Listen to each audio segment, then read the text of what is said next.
como é habitual, a opinião dos autarcas. Hoje é nosso convidado Rui Santos, Presidente da Câmara Municipal de Vila Real, a quem agradeço por estar connosco uma vez mais. Sr. Presidente, e falando em Vila Real, é incontornável que falemos da Casa do Douro. De facto, a Casa do Douro foi extinta como uma entidade pública. Hoje foi entregue na Assembleia da República uma petição com quase 3.000 assinaturas para reverter esse processo, e tivemos o Secretário de Estado da Agricultura a dizer que a nova associação de caráter privado que vai, de facto, suceder esta Casa do Douro vai defender melhor os interesses dos viticultores. É assim, na sua opinião? Boa noite. Antes de mais, muito boa noite, muito obrigado pelo convite. O problema da Casa do Douro é um problema que tem mais de 20 anos e há responsabilidades repartidas, quer pelos governos que lideraram o país nos últimos 20 anos, sobretudo o governo de Cavaco Silva, que impediu que a aguardente vínica pudesse ser utilizada, a aguardente vínica da região, para a feitura dos vinhos do Douro, Porto, Fino, como se lhe quiserem chamar, mas também com responsabilidades objetivas das direções da Casa do Douro que lideraram a instituição ao longo dos anos. Hoje a situação da Casa do Douro é calamitosa. A Casa do Douro tem uma dívida superior a 160 milhões de euros, deve salários aos seus funcionários há mais de 40 meses.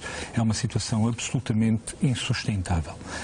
Mas, perante esta situação, o Estado, ou este Governo, reagiu de uma forma que julgo não é adequada.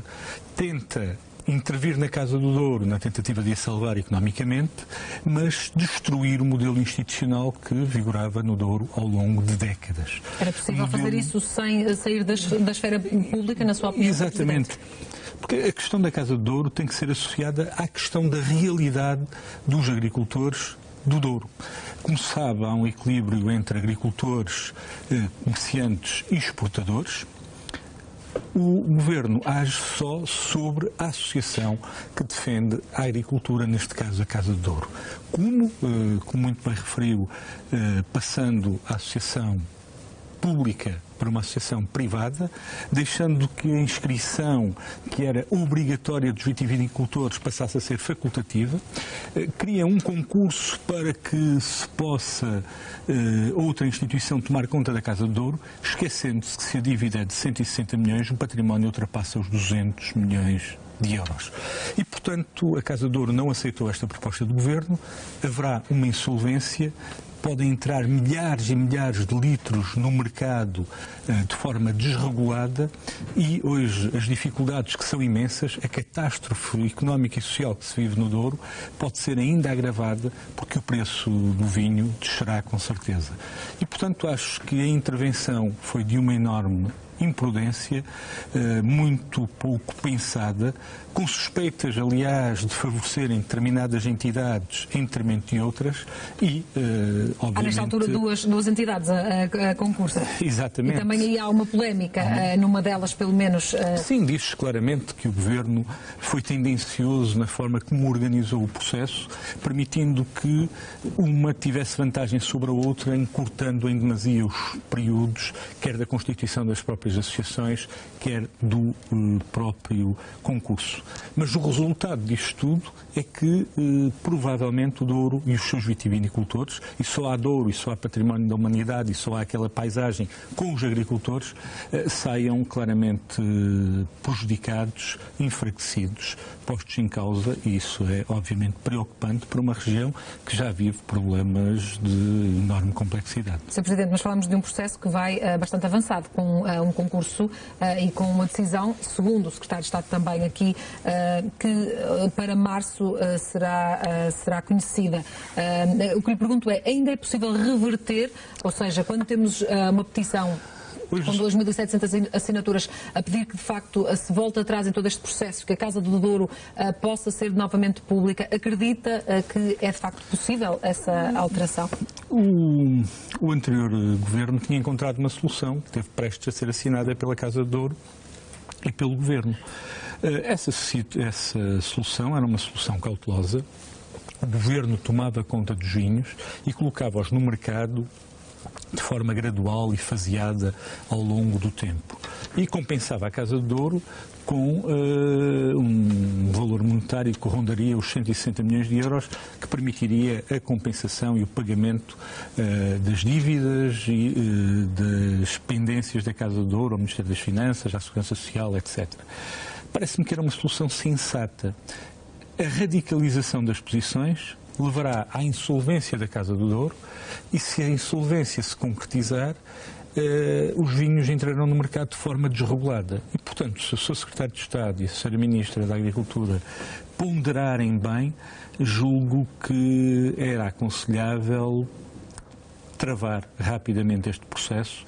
É um processo que pode ser reversível, deve ser aprofundada a negociação. Qual é o papel da autarquia neste processo? Pode, de facto, intervir ou chegar... A Comunidade Intermunicipal do Douro já se pronunciou e pronunciou-se exatamente nesse sentido, mostrando uma grande preocupação pela alteração do modelo institucional do Douro e lamentando profundamente que a parte mais fraca, os agricultores, é que, mais uma vez, sejam chamados a pagar a crise, como se costuma dizer. Sr. Presidente, este é apenas um dos assuntos que afeta a região, e neste caso Vila Real, mas há de facto outros assuntos também que vos preocupam. Falamos, por exemplo, no que diz respeito às competências dos municípios. Recentemente o Governo, de facto, alterou um bocadinho aquilo que poderá ser o futuro da relação entre Estado Central e municípios, ao introduzir aqui uma municipalização maior em alguns dos serviços. Falamos de áreas da educação, falamos de áreas de cultura. Percebemos que Segurança Social, que este processo vai avançar para já com 10 autarquias, pelo menos na altura do anúncio seria assim. O que lhe pergunto é se, na sua opinião, faz sentido esta forma de descentralizar? Eu sempre defendi a descentralização. Mais do que isso, defendi o reforço de competências plasmadas na lei dos municípios. Porquê? Porque os municípios conseguem gerir melhor, gerir com maior proximidade. A prova do que digo é que, por exemplo, a dívida pública portuguesa, de toda a dívida pública portuguesa, só 2,5% é que dizem respeito aos municípios. Mas para descentralizar, e mais do que isso, porque descentralizar implica termos competências que passamos para o outro, era preferível que essas competências viessem imediatamente plasmadas na lei, não fossem passadas de forma aleatória. Para que isso seja conseguido, é preciso salvaguardar algumas questões, nomeadamente questões de igualdade, de não discriminação, de continuidade na prestação de um serviço público de qualidade e sabermos que recursos é que temos para que esse processo possa avançar. E a percepção que temos é que a 6 meses de eleições, ou a 8 meses de eleições, é que o Governo se lembra de lançar este processo. E mais do que isso, lembra-se de lançar este processo não de forma universal, abrangendo todas as autarquias, mas apenas algumas, sem responder a questões fundamentais. Dada a degradação, por exemplo, de alguns equipamentos escolares, quem é o responsável por os consertar? São as autarquias? É o Estado Central? Com que meios? Que verbas são transferidas?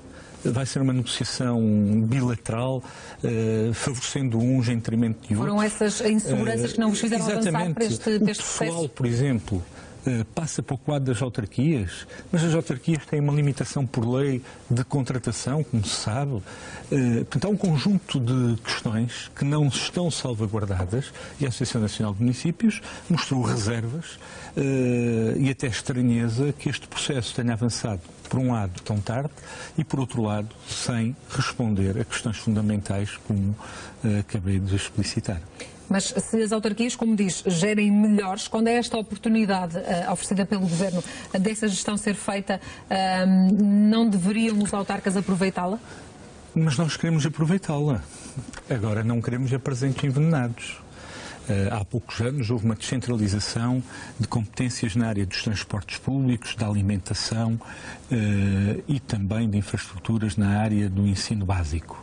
E o que verificamos é que o que aconteceu foi um aumento exponencial de custos por parte das autarquias, um encargo acrescido e o Governo não transferiu o Estado Central não transferiu aquilo que seria justo e razoável. E este processo anterior ainda não foi avaliado. E há um ditado que diz que gato escaldado de água fria tem medo. E, portanto, estamos disponíveis, mas dentro de um processo sério, de negociação rigorosa, percebendo muito bem quais são as nossas obrigações, os nossos deveres e que meios é que passam de um lado para o outro. Temem que esse envelope financeiro de que falo não chegue, como tem escasseado no caso, por exemplo, da educação e do ensino básico? Temo que não chegue, temo que se degrade o serviço público, temo que seja uma forma de o Estado, e neste caso este Governo, tentar alijar responsabilidades relativamente a uma obrigação fundamental, que é prestar um serviço público de qualidade na área da saúde, na educação, na segurança social e também na área da cultura. Falou na questão do timing para a apresentação desta ideia, na questão de haver eleições e falou de reformar. Não ouvimos muito falar daquilo que era a reforma do Estado. Parece-lhe que este é um bom ponto de reforma se fosse praticado? Não é um bom ponto, porque é preciso, numa reforma do Estado, a reforma do Estado deve ser pensada de forma global. Devemos saber o que é que deve ser o Estado a fazer, que níveis de Estado devem fazer, o Estado Central, o Estado local, dentro do Estado local as freguesias ou as autarquias, os municípios, e nada disso foi feito. Repare-se, quer-se avançar com 10 municípios, lembro que somos 308, escolhidos, sabe-se lá Deus como e porquê, com contratos bilaterais que não salvaguardam a universalidade e a equidade. Sr. Presidente, leva-nos também a outro tema, a descentralização versus a regionalização. Tivemos recentemente Rui Rio, ex-autarca, e também António Costa, nesta altura autarca de Lisboa e também secretário-geral do Partido Socialista, a defender que, de facto, a regionalização era o caminho certo a seguir para, de facto, o nosso país, sendo que o Rui Rio mudou de ideias, inicialmente era contra a regionalização, é agora a favor. Tivemos depois o Primeiro-Ministro a responder também, questionado sobre essa questão, e a dizer que defende a descentralização, e aí sim é que se deve apostar. Como é que se posiciona em relação a este tema? Defende de facto um modelo de regionalização, como conhecemos, por exemplo, no último referendo, ou vai mais para o lado de descentralizar? Eu nem defendo uma coisa, nem exatamente a outra. Tenho a minha opinião, que é ligeiramente diferente, quer de António Costa, quer de Rui Rio, quer ainda do seu Primeiro-Ministro. Eu defendo que, obviamente, deve haver uma descentralização plasmada na lei, não deve ser ad hoc e em função do interlocutor, deve ser clara e universal. Defendo isso há muito. Sou um regionalista convicto. No último referendo fiz campanha e votei a favor da regionalização. E o que eu acho é que neste momento, este não é o principal problema dos portugueses. Os portugueses não estarão sensibilizados para avançar com o processo de regionalização através de um referendo. Digo mais, que os portugueses têm medo da regionalização, porque lhes foi vendida a ideia de que a regionalização significará mais despesa pública. É um processo que está já inquinado, na sua opinião? Está inquinado, foi inquinado no passado e qualquer demagogo conseguirá fazer passar essa mensagem. Portanto, eu defendo passos intermédios que levem, por exemplo, à eleição direta do Presidente da CCDR por parte dos autarcas, porque também eles são votados. Nós, quando elegemos um governo, não estamos a eleger um governo, elegemos deputados que depois sancionam um governo. Portanto, haver uma forma indireta, e defendo um modelo que não passa pelas 5 regiões plano, passa por 5 regiões plano, Norte, Centro, Sul, Algarve e Alentejo, mais 2 áreas metropolitanas, de Lisboa e do Porto. Porquê? Porque essas áreas metropolitanas têm indicadores de riqueza e desenvolvimento muito superiores às demais regiões do país. Por exemplo, no Norte, a área metropolitana do Porto tem indicadores muito superiores a Trás-os-Montes de Alto Douro, por exemplo, e tem uma dinâmica própria. E, portanto, julgo que se criássemos estas 7 instituições no plano intermédio de gestão do Estado, era vantajoso. Percebo o argumento daqueles que dizem que assim se perde massa crítica, mas ponderando os 2 argumentos, perdendo massa crítica e dimensão, e do outro lado ter uma descentralização que promova de facto a coesão territorial e de facto permita que o país se torne mais igual no seu todo, eu prefiro este meu modelo, serei provavelmente quem ficaria a ganhar dos mais poucos a defendê-lo. com este modelo? Seriam de facto as regiões do interior de que fala? Essas desigualdades? Sim, as regiões do interior têm um grande receio. Não querem substituir o centralismo de Lisboa por um portocentrismo, por exemplo. Ou seja, o Porto não seria o líder desta região É norte? líder por natureza, pelas circunstâncias, pela sua dinâmica. Não é bem isso. O que nós não queremos é olhar para a região norte, se ela eventualmente vier a ser constituída, e se não se salvaguardar, como disse, no norte, duas áreas de influência, a área metropolitana e o resto do norte, é olharmos para o norte como olhamos para Lisboa. Olharmos para o norte vendo o Porto com um grande centralismo, com um grande egocentrismo, não valorizando o resto do país e o resto das regiões. Mas olhando para aquilo que acontece na região norte, há também muitas desigualdades perante os vários municípios da região. Como é que era possível esbatê-las? Falamos de infraestruturas, falamos de acessibilidades. Eu dou-lhe um exemplo que se pode aplicar a nível nacional e transposto depois para o norte. Portugal beneficia neste momento de um quadro comunitário de apoio. São cerca de 23 mil milhões de euros. Desses 23 mil milhões de euros, há 11 mil milhões que vêm para Portugal porque existe o norte, porque o norte está longe dos critérios de convergência. Se olharmos para o norte, verificamos que há mais do que o norte. E, provavelmente, a área metropolitana do Porto está muito mais perto dos critérios de convergência do que está, por exemplo, a região de Trás-os-Montes e Alto Douro.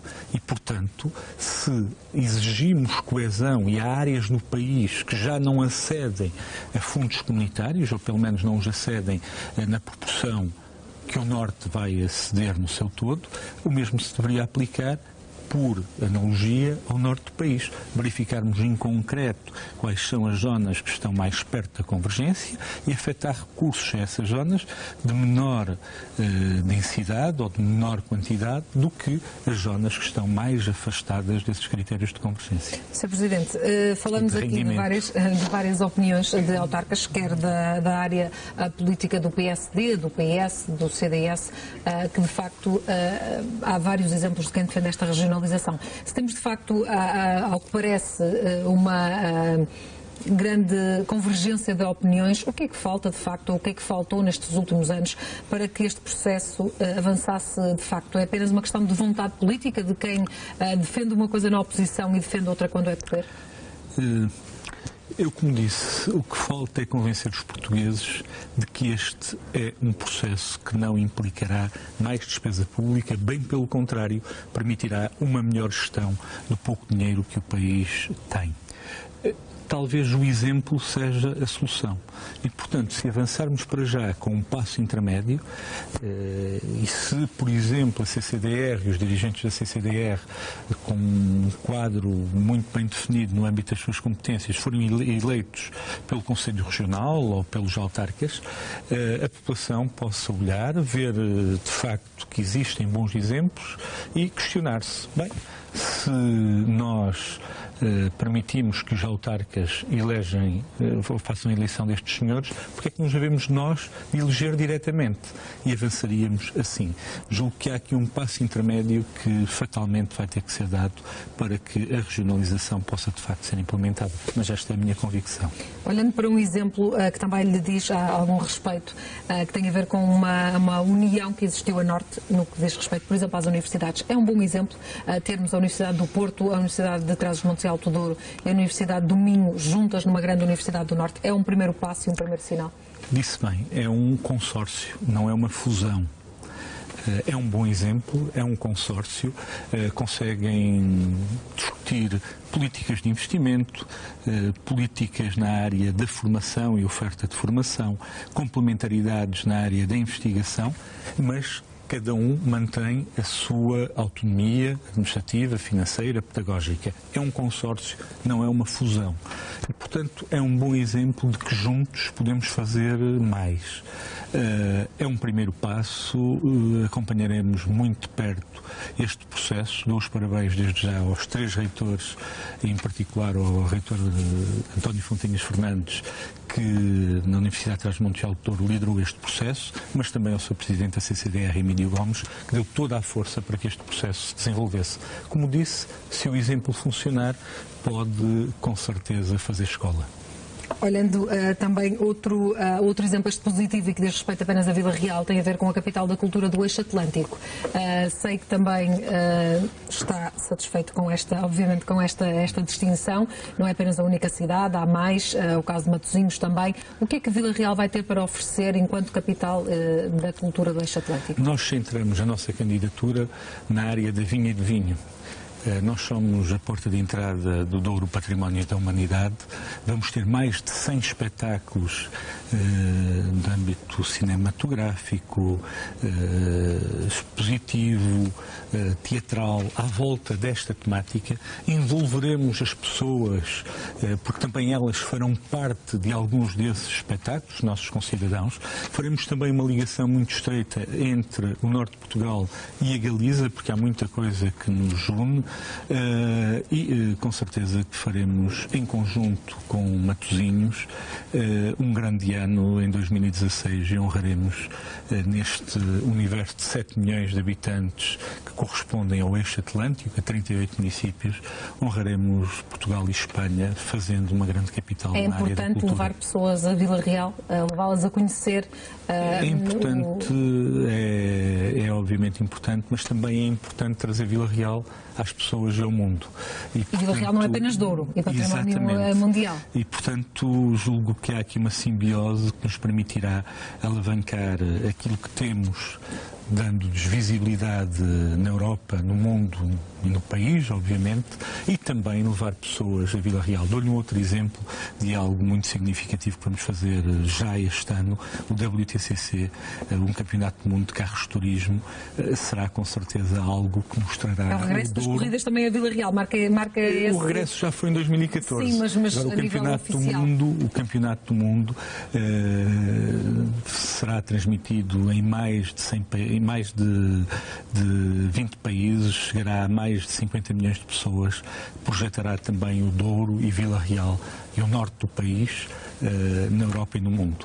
E acho que esta ideia de que é possível fazer eventos de forma complementar e não de forma concorrencial no mesmo espaço é o tal bom exemplo de que o norte pode ser uma realidade. E fazem esse esforço com os municípios vizinhos? Tentamos. E julgo que temos conseguido. Sr. Presidente, agradeço uma vez mais ter estado connosco na Opinião dos Autarcas. Muito obrigada. Já sabe que a Opinião dos Autarcas regressa na próxima semana.